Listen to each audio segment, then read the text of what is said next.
पीते च मधुरम मधुरम स्वरूपम कर्मापिते च मधुरम मधुरा स्मृतिश्च बुद्धिं प्रबोधय प्रभो मधुबोध शक्तिं विद्यां प्रयच्छ परमां परिभावयामि। कोमलं कूजयन् वेणुं श्यामलोऽयं कुमारकः वेदवेद्यं परं ब्रह्म भासतां हृदये मम। कूजन्तं राम रामेति मधुरं मधुराक्षरम् आरुह्य कविताशाखां वन्दे वाल्मीकिकोकिलं। निगमकल्पतरोर्गलितं फलं शुकमुखादमृतद्रवसंयुतं पिबत भागवतं रसमालयं मुहुरहो रसिका भुवि भावुकाः। तृणादपि सुनीचेन तरोरपि सहिष्णुना अमानिना मानदेन कीर्तनीय सदा हरिः। नारायणाखिल गुरो भगवन् नमस्ते शिवाय नमः शिवलिंगाय नमः तन्मे मनः शिवसंकल्पमस्तु सर्वे भवन्तु सुखिनः। नारायण नारायण नारायण नारायण। श्री राम जय जय राम।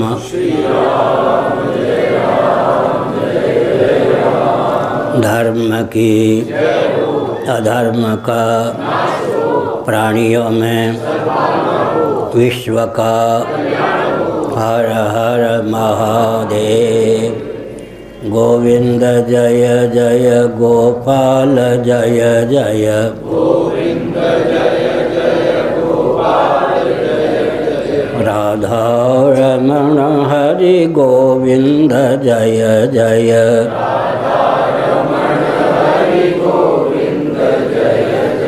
श्री कृष्ण गोविंद हरे मुरारे। श्री कृष्ण गोविंद हरे मुरारे। ये नाथ नारायण वासुदेव ये नाथ नारायण वासुदेव। गोविंद जय जय गोपाल जय जय गोविंद जय राधा रमण हरि गोविंद जय जय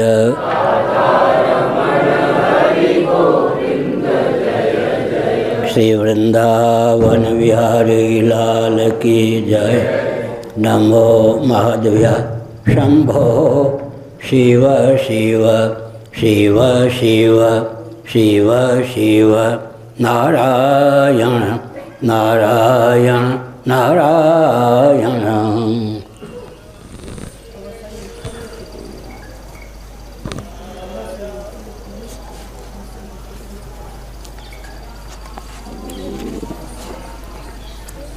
श्रीमद्भगवद गीता अध्याय 5 श्लोक 10। ब्रह्मण्यादाय कर्माणि संगं त्यक्त्वा करोति यः लिप्यते न स पापेन पद्मपत्रमिवाम्भसा। नारायण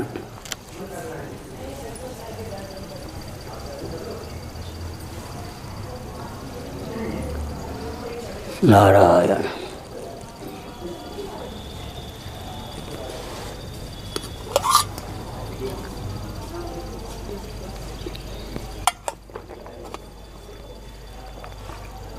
नारायण।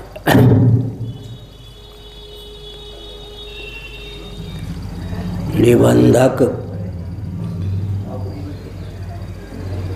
कर्म और भाव को विमोक्षक बना लेना, मुक्ति में प्रयुक्त और विनियुक्त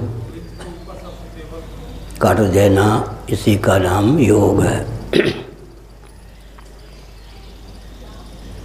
यह भाव है, इसको कहते भवाटवी भव सिंधु। इसमें भटक जाना, डूब जाना स्वाभाविक है, लेकिन श्री गौड़पाद महाभाग ने लिखा उपाय स्ववताराय।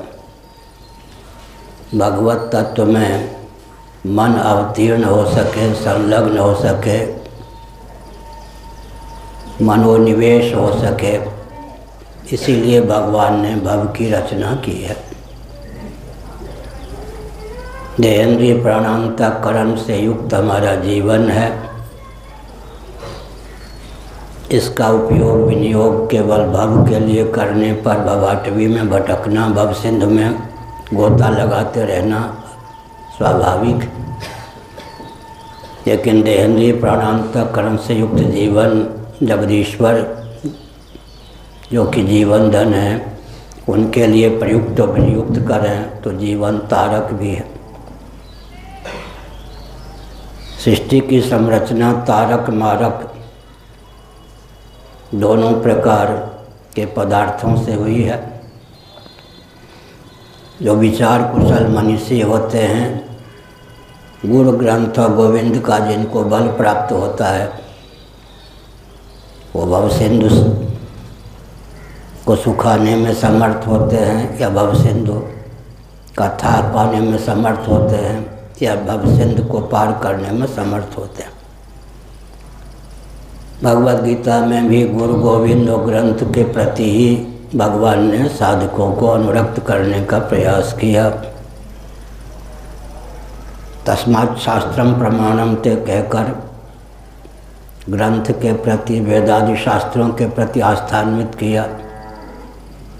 तद विधि प्रणपाते न कहकर गुरु के प्रति आस्थान्वित किया।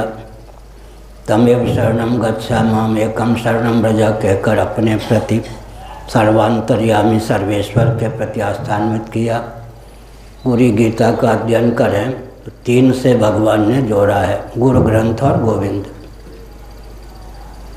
तस्मात् शास्त्रम प्रमाणम ते कहकर ग्रंथ से जोड़ा, वेदादि शास्त्रों से जोड़ा। ध्यानेनात्मनि पश्यन्ति केचिदात्मानमात्मना अन्ये सांख्येन योगेन कर्मयोगेन चापरे अन्ये त्वमजानन्ता श्रुत्वा नेभ्यः उपासते। ऋषिभिर्बहुधा गीतं छन्दोभिर्विविधैः पृथक् ब्रह्मसूत्रपदैश्चैव हेतुमद्भिर्विनिश्चितैः। कुछ टीकाकार ऐतिह्य तथ्य का ठीक से ज्ञान न होने के कारण ब्रह्मसूत्र पदैश्चैव का अर्थ ठीक से नहीं करते, ब्रह्मसूत्र कर लेते हैं। लेकिन भगवान शंकराचार्य जी ने जो अर्थ होना चाहिए उसी अर्थ को उद्भाषित किया, क्योंकि जिन्होंने ब्रह्मसूत्र का अध्ययन किया है उनको मालूम है उपनिषद और गीता के आधार पर सूत्रों की रचना हुई है। ब्रह्मसूत्र में कुछ ऐसे सूत्र हैं जो गीता के 8वें 15वें अध्याय के आधार पर भी हैं। इसलिए ब्रह्मसूत्र पदैश्चैव का अर्थ वेदांत दर्शन या ब्रह्मसूत्र नहीं करना चाहिए। इस रहस्य को न जानने वाले ब्रह्मसूत्र का अर्थ ब्रह्मसूत्र ही कर देते हैं। श्री शंकराचार्य ने लिखा सत्यम ज्ञानम अनंतम ब्रह्म इत्यादि जो ब्रह्म को सूत्र शैली में प्रतिपादित करने वाले वचन हैं उनका नाम यहाँ पर ब्रह्मसूत्र है प्रसंगानुसार। तो हमने संकेत किया, क्या संकेत किया? तद विधि प्रणिपाते न।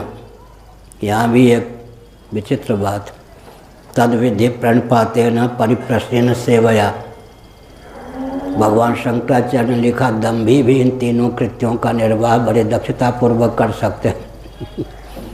क्या? हाँ, दम्भी प्रणिपात महाराज दंडवत और पर प्रश्नों की जड़ी भी लगा सकते हैं, यों सेवा भी कर सकते हैं। तो दम्भियों के द्वारा भी इन तीनों का संपादन हो सकता है, इसलिए अंतरंग साधन दिया। श्रद्धावान लभते ज्ञानम तत्पर संयतेन्द्रिय, ये अंतरंग साधन। यहाँ दम्भ की गति नहीं, श्रद्धा हो, तत्परता हो, संयतेन्द्रियता हो। श्रद्धा पूर्वक, संयतेन्द्रियता पूर्वक, तत्परता पूर्वक अगर प्रणिपात इत्यादि हैं तो ठीक, नहीं तो दम्भी भी। एक कोई मुजफ्फरनगर में व्यक्ति था, ब्राह्मण, नाम तो मुझे भगवान का ही याद रहता है। मैं इतिहास को छोड़ के विज्ञान का विद्यार्थी इसलिए हो गया, उसका बेटा हो, उसका बाप हो, मैंने कहा तंग हो जाऊंगा। इसलिए हमने इतिहास को छोड़ दिया, फिर विज्ञान का विद्यार्थी बन गया तो विज्ञान में गति हो गई, इतिहास तो मुझको ले ही डालता। तो हमने संकेत किया कि सायंकाल जब काली नदी तक घूमने जाते थे, वो ब्राह्मण रास्ते में प्रश्न करते जाते थे। तो हमने स्वामी चिन्मयानंद जी, मेरे गुरु भाई अमरनाथ मिश्र जी, जिनका पुराना नाम था, साथ में थे।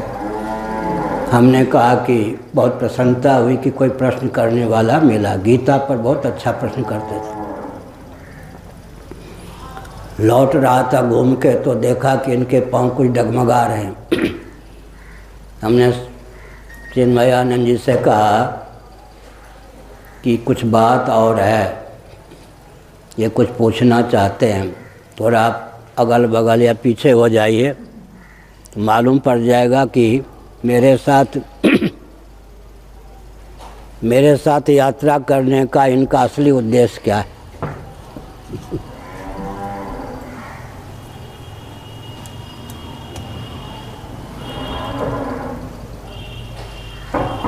नारायण। तो असली उद्देश्य उन्होंने, हमने कहा कि गीता पर तो आप प्रश्न कर रहे हो, सचमुच में पूछना क्या चाहते हो? सट्टे की बात पूछी हमसे।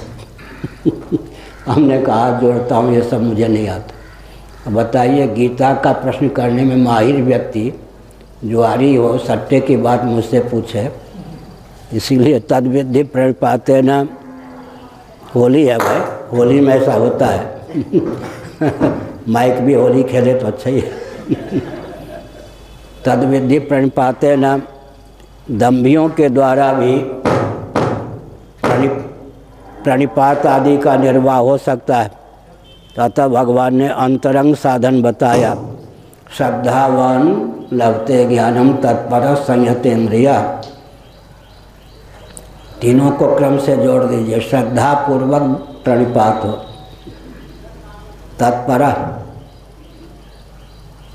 तत्परता पूर्वक परिप्रश्न हो, कमर कसे हो, जिस विषय को लेकर प्रश्न कर रहे हैं उस विषय के लिए जीवन समर्पित हो, संयतेन्द्रियता पूर्वक सेवा का प्रकल्प हो, तब काम बनता। क्रम से जोड़ लेना चाहिए। श्रद्धा पूर्वक प्रणिपात हो, संयतेन्द्रिय तत्परता पूर्वक परिप्रश्न हो। जो आपने प्रश्न किया है वही आपके जीवन का उत्तर लक्ष्य है, तब तो प्रश्न करना ठीक है। और संयतेन्द्रियता पूर्वक सेवा का प्रकल्प चलावें, नहीं तो दंभियों के द्वारा भी प्रणिपात इत्यादि का निर्वाह हो जाता है। नारायण।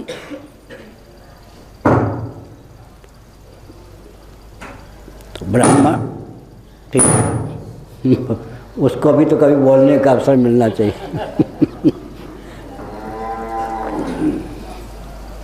पूज्य गुरुदेव की याद आ गई। काशी में वो बोल रहे थे, माइक अपनी बोली शुरू कर दी। महाराज इतने जोर से डांटा माइक को कि श्रोता भी कांप गए, हम लोग भी कांप गए। क्या करता है? अब देखो, पूज्य गुरुदेव इतने तेजस्वी ओजस्वी थे, महाराज कुछ बोले, माइक अपनी बोले। महाराज ने इतने जोर से डांटा माइक को कि माइक के फिर होश ठिकाने हो गए, ठीक हो गया माइक। तो हमने क्या संकेत किया? ब्राह्मण यादाय कर्माणि। इस श्लोक की व्याख्या के लिए रामचरितमानस का एक वचन बहुत महत्वपूर्ण है। विषय करण सुरजीव समेता सकल एकते एक सचेता सबकर परम प्रकाशक जोई राम अनादि अवधपति सोई। ब्राह्मण यादाय कर्माणि। कुछ व्यक्ति जो होते हैं विषय में कर्मों का आधान करके कर्म करते हैं। ध्यान दीजिए, हो ही जाएगा ठीक। कुछ व्यक्ति जो होते हैं, कुछ गुरुदेव ने कहा कि देखो ये माइक का युग है। 10,000 व्यक्ति होते थे जब माइक का आविष्कार नहीं हुआ था, तो हम लोग बोलते थे, पूज्य गुरुदेव ने कहा, श्रोता सुन लेते थे। आज भी काशी के उस पार वो रामलीला होती है, उसमें माइक का उपयोग नहीं होता और दर्शक लाखों होते हैं। रामनगरी है ना, वहाँ जो रामलीला होती है माइक का उपयोग नहीं होता। पूज्य गुरुदेव कहते थे माइक का युग आया, नहीं तो हम लोग 5000 10,000 व्यक्तियों के बीच में बिना माइक के बोलते थे और सब सुन भी जाते थे, एकाग्रता के बल पर और बोलने वाले में बुलंदी के बल पर। तो हमने क्या संकेत किया, ब्राह्मण यादाय कर्माणि, चरम तथ्य है। कर्म का आधान किसके प्रति किया जा सकता है? विषय के प्रति। विषय करण सुरजीव समेता सकल एकते एक सचेता। कुछ महान भाव के अधिकांश महान भाव ऐसे हैं विषयों में कर्म का आधान करके कर्मानुष्ठान करते हैं। कुछ ऐसे हैं जो इंद्रियों में कर्म का आधान करके कर्म करते हैं। कुछ ऐसे हैं जो मन में कर्म का आधान करके कर्म करते हैं। कुछ ऐसे हैं जो बुद्धि में कर्म का आधान करके कर्म करते हैं। कुछ ऐसे महान भाव हैं जो चित्त में कर्म का आधान करके कर्म करते हैं। कुछ ऐसे महान भाव हैं जो अहम में कर्म का आधान करके कर्म करते हैं। कुछ ऐसे महान भाव हैं जो जीव में कर्म का आधान करके कर्म करते हैं। कुछ ऐसे महान भाव हैं जो तत्पद के लक्ष्यार्थ नहीं वाच्यार्थ ईश्वर में कर्म का आधान करके कर्म करते हैं। कुछ ऐसे महान भाव हैं बिरले ब्रह्मण यादाय कर्माणि, तत्पद के लक्ष्यार्थभूत ब्रह्म में ही कर्म का आधान करके कर्म करते हैं। हो गया रामचरितमानस के आधार पर इसकी व्याख्या। विषय करण सुरजीव समेता सकल एकते एक सचेता, सबकर परम प्रकाशक जोई राम अनादि अवधपत सोई। अब अपनी दृष्टि को परिमार्जित करने के लिए, अपने जीवन को झांकें, शिक्षा लेने के लिए। एक विचित्र बात, दत्तात्रेय महाभाग ने श्रीमद् भागवत एकादश स्कंद मान लीजिए 24 गुरु बनाए, कोई दीक्षा नहीं, विधि और निषेध मुख से शिक्षा लेने के लिए जगत की संरचना हुई है। उपाय स्ववताराय, हमको किसी ने समीक्षक नहीं बनाया है, दंडाधिकारी नहीं बनाया है, निंदा स्तुति करते चले, इससे जीवन बिगड़ जाता है। असत्य अभिनिवेशतः श्रीमद् भागवत के एकादश स्कंद में कहा है, असत्य में अभिनिवेश के कारण व्यक्ति का पतन हो जाता है। तो क्या है, जगत की जो संरचना हुई है उपाय सोवताराय, भगवत स्वरूप में मन को अवतीर्ण करने के लिए मन में उतना बल और वेग हो, उपाय सोवताराय, इस सूत्र वाक्य को ध्यान में रखना चाहिए। तो यहाँ पर किसी की निंदा स्तुति नहीं, अगर कुछ समीक्षा करनी हो तो स्तुति ही कीजिए, किसी की निंदा मत कीजिए। बन सके तो निंदा स्तुति से अतिक्रांत रहें। लेकिन हमने एक संकेत किया, विषयों में कर्म का आदान करके कर्म तो हम नहीं कर रहे, आत्मनिरीक्षण करना चाहिए। संसार कहीं से विधि मुख से शिक्षा लेने के लिए बना है, कहीं से निषेध मुख से। समीक्षक बनने पर, आलोचक बनने पर पतन हो जाता है। जो महान भाव, मैं ऋषिकेश में, बद्रीनाथ सब में बहुत रहा हूँ, हरिद्वार में भी रहा हूँ, दक्षिण भारत में भी बहुत रहा हूँ। आश्रम बनाकर जो संत रहते थे, लंगोटी लगाकर घूमने वाले फक्कर संत, जिन जिन आश्रमधारियों की निंदा की, आलोचना की, बाद में उनके विशाल आश्रम बन गए। सदा तद्भाव भाविता, आश्रम बनाते हैं महान भाव, तो वृद्धावस्था में जो वन में विचरण नहीं कर सकते संत, मधुकरी नहीं मांग सकते, उनको भी आश्रय कहाँ मिलता है? मिलता है ना।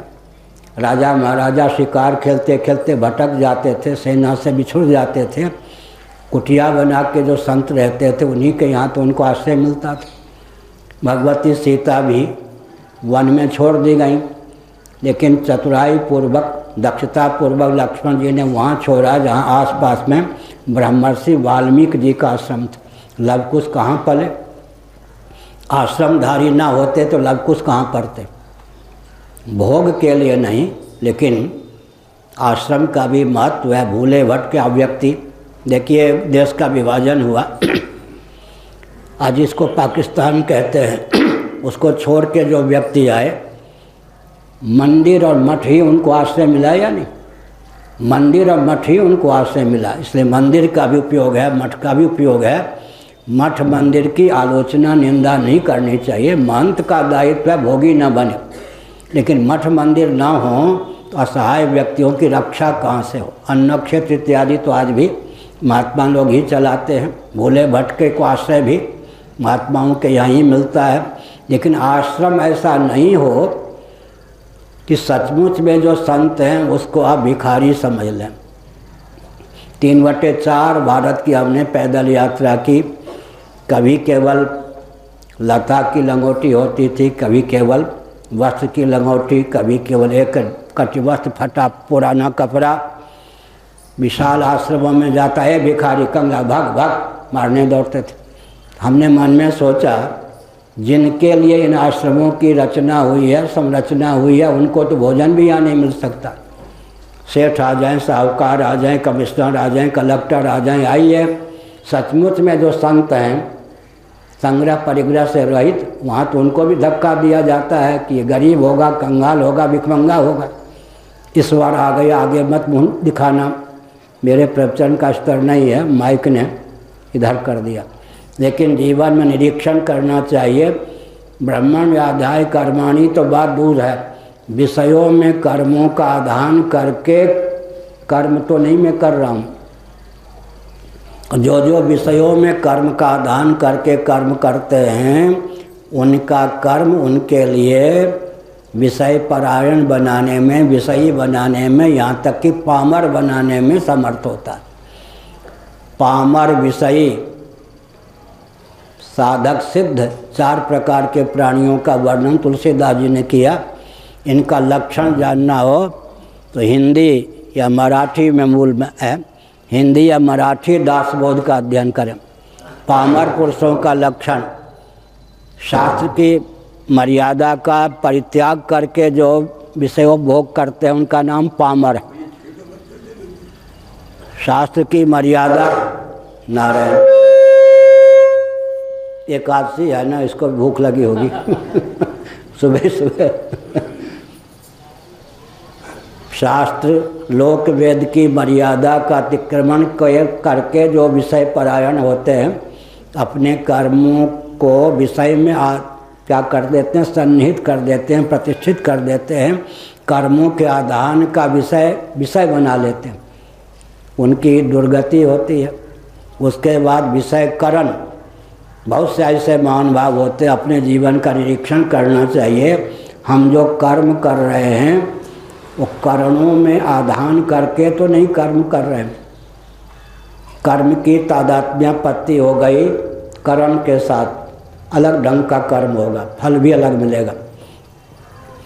फिर इंद्रिय, पहले इंद्रिय लें। इंद्रियों में कर्म का आधान करके कर्म करने वाले, मन में कर्मों का आधान करके कर्म करने वाले, बुद्धि में कर्मों का आधान कर बुद्धि में कर्म का आधान करके कर्म करने वाले, चित्त में कर्म का आधान करके कर्म करने वाले, अहंकार में कर्म का आधान करके कर्म करने वाले।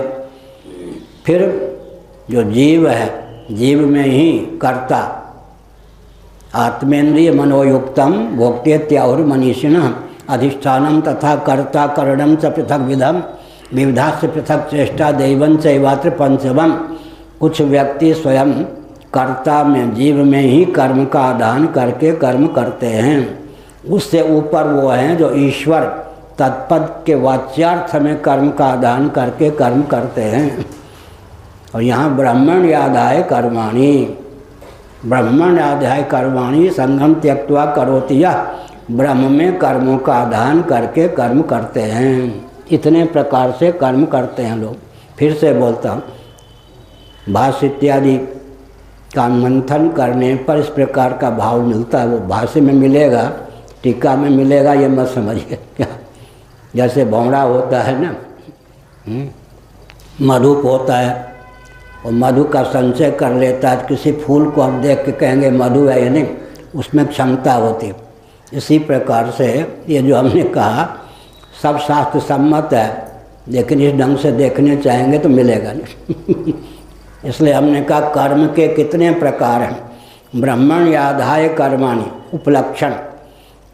हम अपनी ओर देखें, किसी से शिक्षा लें, अमुक व्यक्ति क्या विषयों में कर्मों का आधान करके कर्म करता है। अगर वो करता है तो पामर हो सकता है, विषयी हो सकता है, वो कर्म उसको डुबो देगा। फिर इंद्रियों में कर्म का आधान करके तो मैं कर्म नहीं कर रहा हूँ। फिर मन में कर्मों का आधान करके तो मैं कर्म नहीं कर रहा हूँ।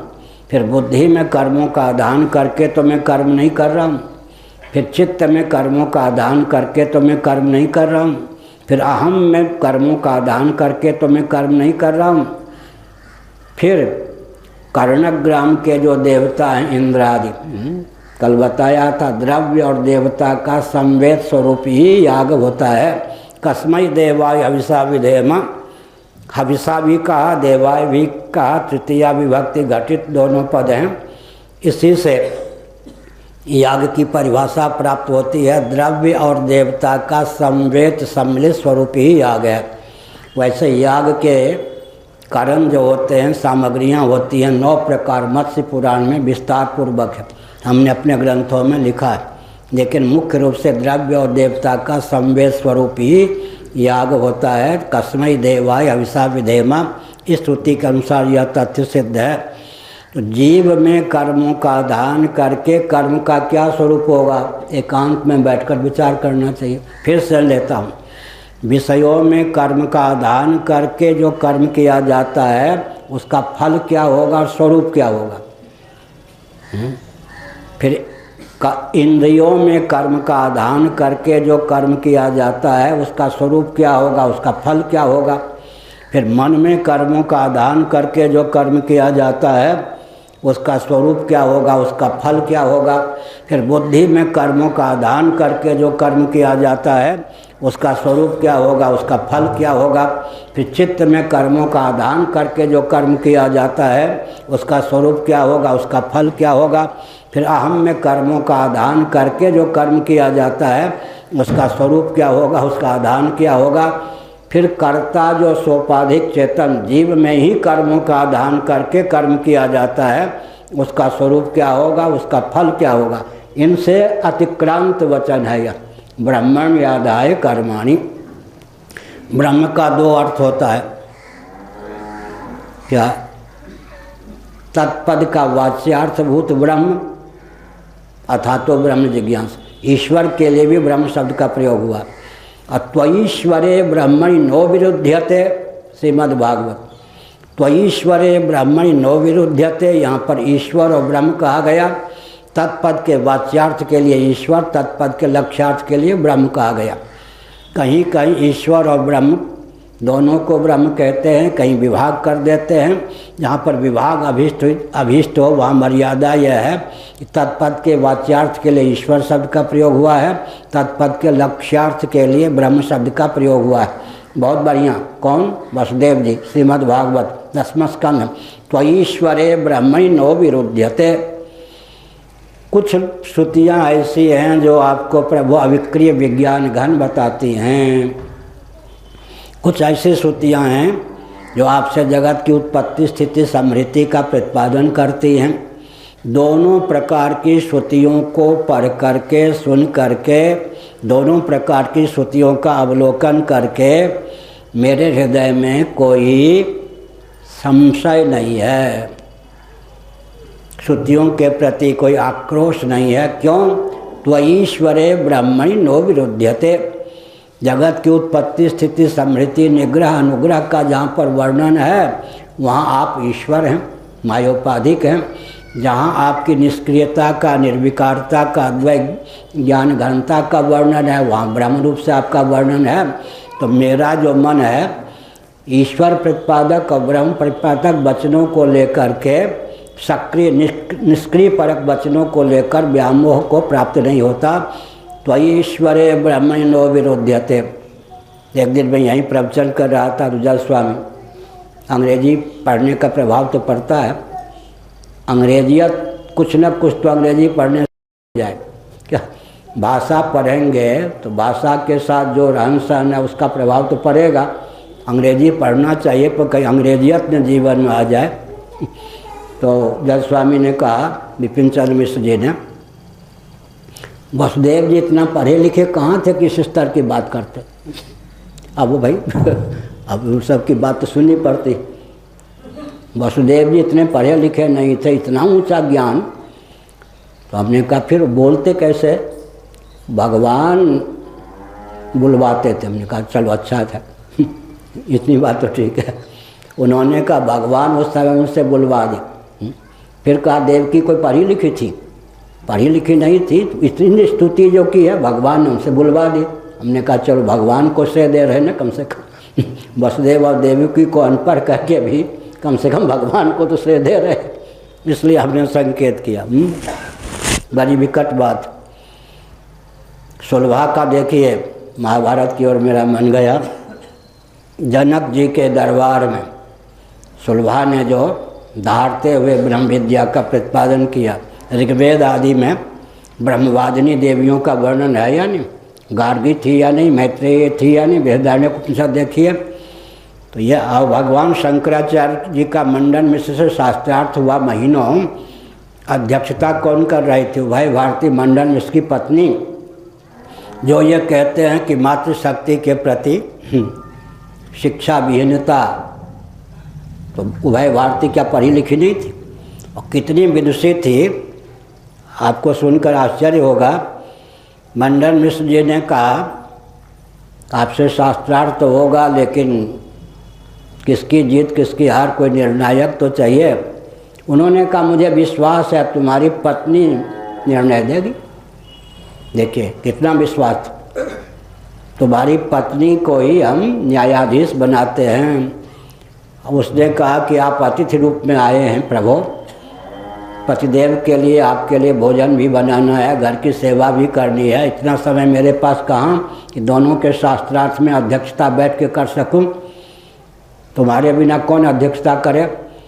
दोनों के गले में एक एक माला पहना दिया, जिसकी माला मुरझा जाए समझिए वो हार गए। लो सिद्ध भी थी यार क्या। हम भोजन भी बनाती थी शंकराचार्य। फिर देखिए आपस में मंडन मिश्र अतिथि समझकर शंकराचार्य को बैठाकर भोजन पवाते थे और उनकी पत्नी भोजन बनाती थी, कोई विद्वेष नहीं था। लेकिन पत्नी ने कहा, भाई भारती ने गले में माला पहना देती हूँ, शास्त्रार्थ करते करते जिसकी माला मुरझा जाए समझिए पराजित। तो हमने संकेत किया। क्या संकेत किया? त्वईश्वरे ब्रह्मण्यो विरुध्यते कहकर वसुदेव जी ने इस तथ्य को ख्यापित किया कि दोनों प्रकार की श्रुतियाँ हैं। अविक्रिय विज्ञान घनता का प्रतिपादन भी श्रुतियाँ करती हैं और जगत की उत्पत्ति स्थिति समृद्धि भी ब्रह्म से मानती हैं। तो सोपाधिक धरातल पर ब्रह्म ही ईश्वर है, तत्पद का वाच्यार्थ है। निरुपाधिक धरातल पर ईश्वर का नाम ही ब्रह्म है, तत्पद का लक्ष्यार्थ है। दोनों प्रकार के वचनों में संगति है, विसंगति नहीं है, ये कहा। तो अभी हमने कहा ब्राह्मण यादाय कर्माणी संगम त्यक्त्वा करोति, यह घाटी तो बहुत बाद की बात है। यहाँ रामचरितमानस की पंक्ति को हमने उद्धृत किया। अपने जीवन को देखना चाहिए, किसी से शिक्षा लेने के लिए देखना चाहिए। क्या विषयों में कर्म का आधान करके तो कर्म में नहीं कर रहा हूँ, या इस व्यक्ति के जीवन में जो कर्म है वो विषयों में आधान करके तो नहीं अनुष्ठित है। फिर इंद्रियों में कर्म का आधान करके तो मैं कर्म नहीं कर रहा हूँ। इस व्यक्ति के जीवन में जो कर्म की प्रतिष्ठा है कहीं इंद्रियों में कर्म का आधान करके तो नहीं है। फिर इंद्रियाणि पराण्याहु इंद्रियेभ्यः परम मनः, हमारे जीवन में जो कर्म है कहीं मन में कर्म का आधान करके तो मैं कर्म नहीं कर रहा हूँ। अमुक व्यक्ति के जीवन में जो कर्म है कहीं मनोनिष्ठ तो नहीं है, मन में कर्मों का आधान करके तो वह कहीं कर्म नहीं कर रहा है। फिर मैं जो कर्म कर रहा हूँ कहीं बुद्धि में कर्म का आधान करके तो कर्म नहीं कर रहा हूँ। अमुक व्यक्ति के जीवन में जो कर्म है कहीं वह अपने कर्म को बुद्धि में प्रतिष्ठित कर सन्निहित कर तो कर्म नहीं कर रहा है। इसी प्रकार चित्त को लेकर, इसी प्रकार अहम को लेकर, इन सब से ऊंचे कर्म की स्थिति उसके जीवन में है जो जीव में ही कर्म का आधान करके कर्म करता है। क्या अर्थ हुआ? आत्मेन्द्रिय मनोयुक्तम भोक्ते त्याहुर्मनीषिणः। कर्ता भोक्ता जो जीव है सोपाधिक त्वम पदार्थ, बहुत से महान भाव बहुत उच्च कोटि के होते हैं। जो कर्ता भोक्ता रूप जो जीव है त्वमर्थ है, त्वम पद का वाच्यार्थ है, उसी में कर्म को सन्निहित कर कर्म का आधान करके कर्म करते। उससे ऊपर के कर्मयोगी कौन है? तत्पद के वाच्यार्थ ईश्वर में कर्म का आधान करके कर्म करते हैं। उनके कर्म का फल ईश्वर की अनुकंपा, ईश्वर की संपलब्धि ही है। फिर वो ब्रह्मण याधाय कर्माणि, यहाँ पर ब्रह्म का अर्थ ईश्वर कोटि का ब्रह्म।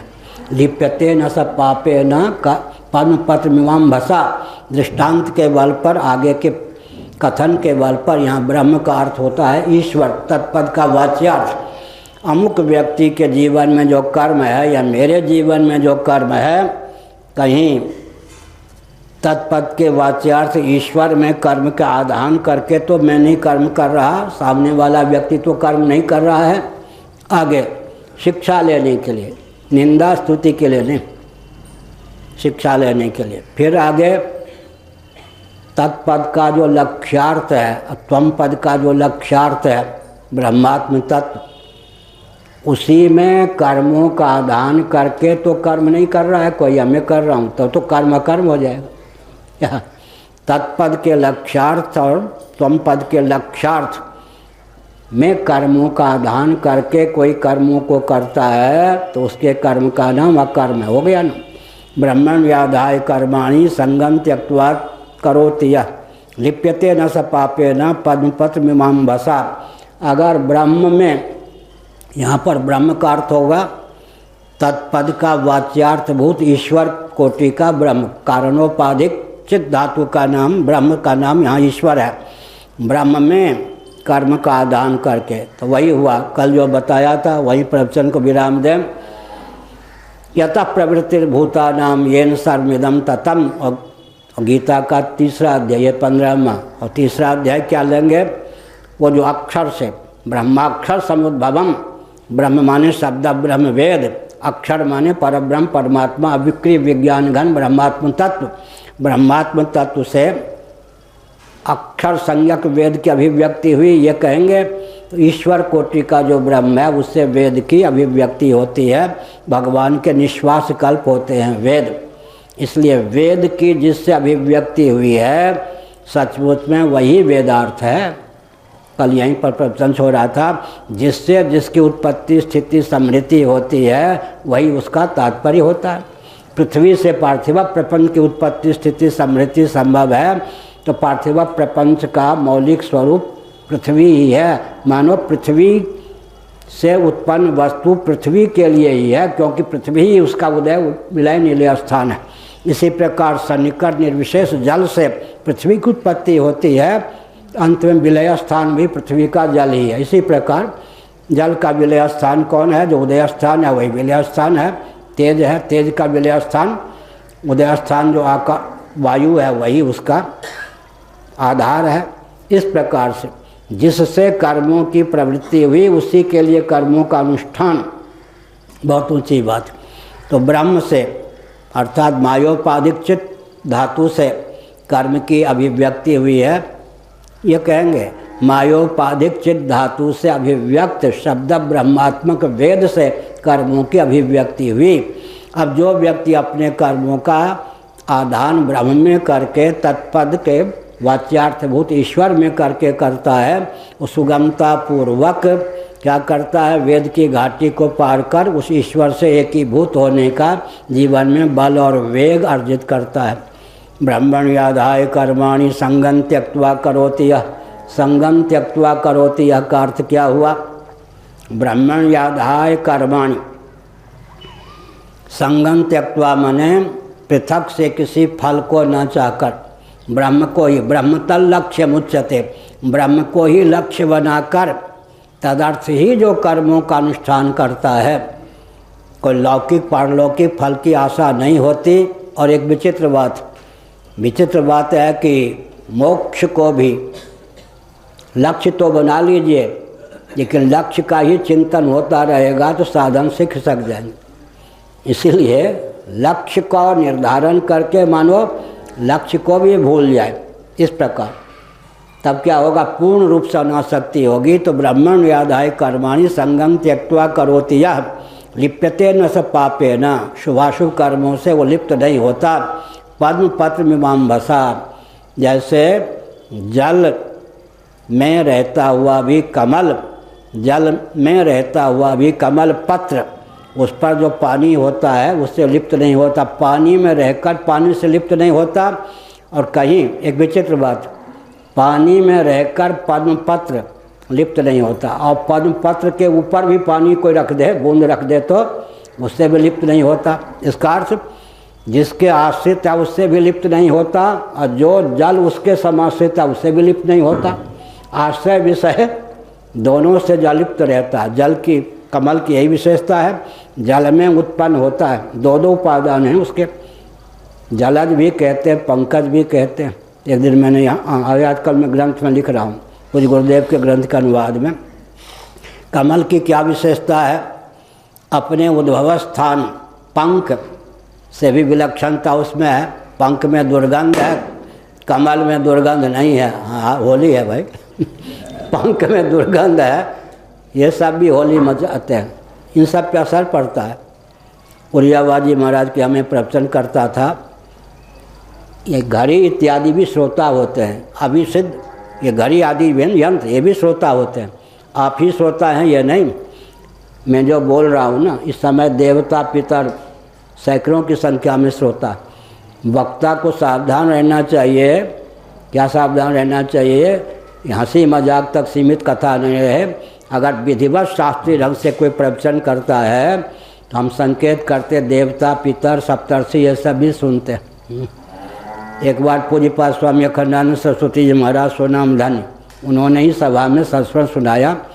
ग्वालियर में एक सभा में बोले, हरिवाजी मंच पर थे, श्रोताओं के स्तर का ध्यान रख करके वो बोले। बाद में हरिवा ने कहा, आज मुझको रुला दिया, भूखे रखा आपने। चौंक गए स्वामी जी, क्या भूल हुई महाराज? आप ये भूल गए कि मैं भी श्रोता था। तब से स्वामी जी ने अपने जीवन में प्रवचन ऐसा करो, सामान्य व्यक्ति, मध्यम कोटि के, उच्च कोटि, कोई भी ये न कहें कि मैं भूखा रह गया। प्रवचन का आस्वादन सबको मिल सके, इसलिए प्रवचन में तीनों प्रकार के स्तर का ध्यान रखना चाहिए। ये हमने संकेत किया। तो यह संकेत किया क्यों?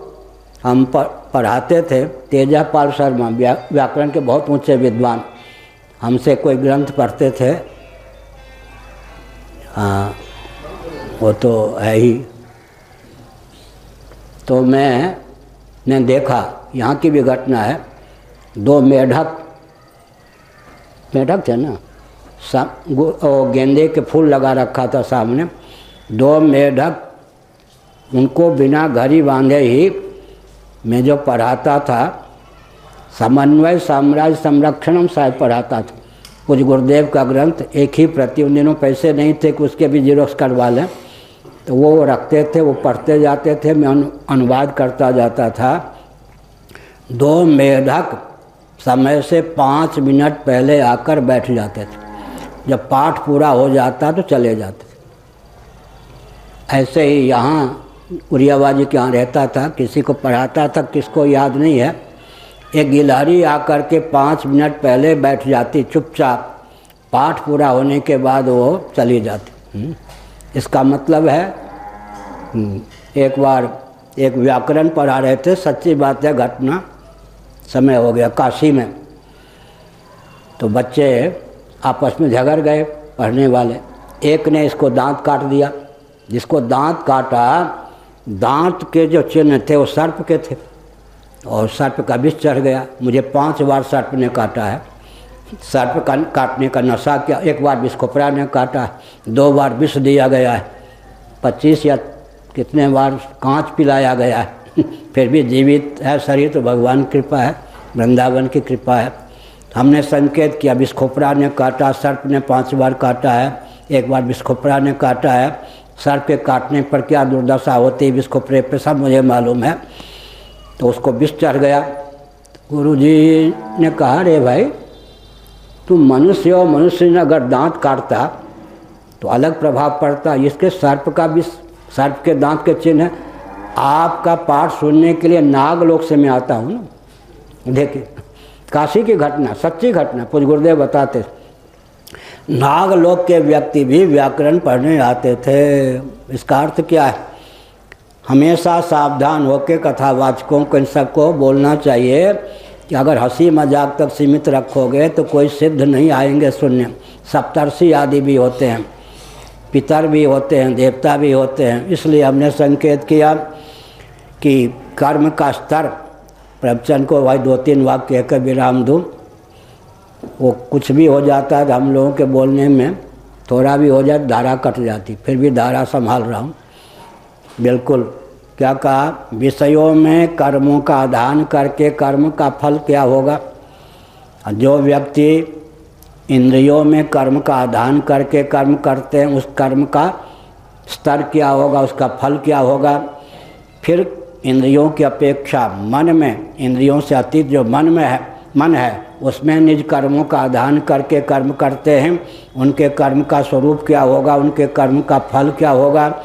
फिर बुद्धि में चित्त अहंकार का अंतर्भाव मन बुद्धि में कर लें, मनोमय विज्ञानमय कोश की दृष्टि से बुद्धि में कर्मों का आधान करके कर्म करते हैं, उनके कर्म का स्तर क्या होगा, स्वरूप क्या होगा, फल क्या होगा, इस पर विचार करें।